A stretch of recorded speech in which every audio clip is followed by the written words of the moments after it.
বিশ্ববাসী যখন শান্তির পথ খুঁজছে ঠিক তখনই আমেরিকার এক হুঙ্কারে কেঁপে উঠল পুরো পৃথিবী। পারস্য উপসাগরের জলসীমা এখন বারুদের গন্ধে ভারী। দীর্ঘদিনের নিস্তব্ধতা ভেঙে আবারও মুখোমুখি দুই চিরশত্রু আমেরিকা ও ইরান। কিন্তু এবারের সংঘাত কি কেবলই হুমকি, নাকি আড়ালে লুকিয়ে আছে অন্য কোনো ভয়ানক চাল?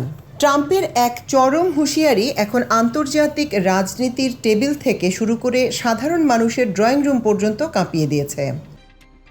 যুক্তরাষ্ট্রের ফক্স নিউজকে দেয়া এক সাক্ষাৎকারে মার্কিন প্রেসিডেন্ট ডোনাল্ড ট্রাম্প এমন এক বার্তা দিয়েছেন যা শুনে স্তব্ধ হয়ে গেছে পুরো দুনিয়া। তিনি সাফ জানিয়ে দিয়েছেন, আগামী সপ্তাহে ইরানের জন্য পরিস্থিতি হতে যাচ্ছে অবর্ণনীয়ভাবে ভয়াবহ।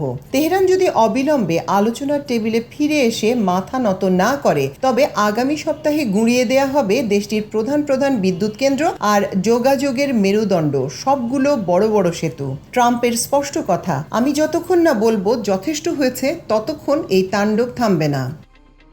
কিন্তু হঠাৎ কেন এই রণংদেহী রূপ? মাত্র কিছুদিন আগে গত 17 জুন দুই পক্ষের মধ্যে যে ভঙ্গুর যুদ্ধবিরতির চুক্তি হয়েছিল তা এখন শুধুই কাগজের টুকরো।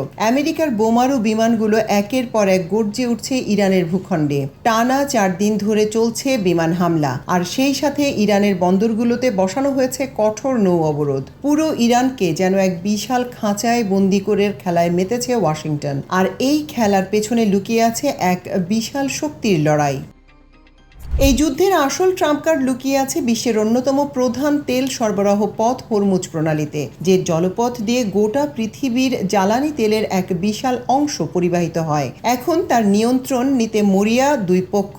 আমেরিকা চায় এই রুটের একচ্ছত্র আধিপত্য, আর ইরান চায় তাদের সার্বভৌমত্ব ধরে রাখতে। বিশ্ববাজারে তেলের দাম কোন আকাশে গিয়ে ঠেকবে তা ভেবে এখনই আঁতকে উঠছেন অর্থনীতিবিদরা।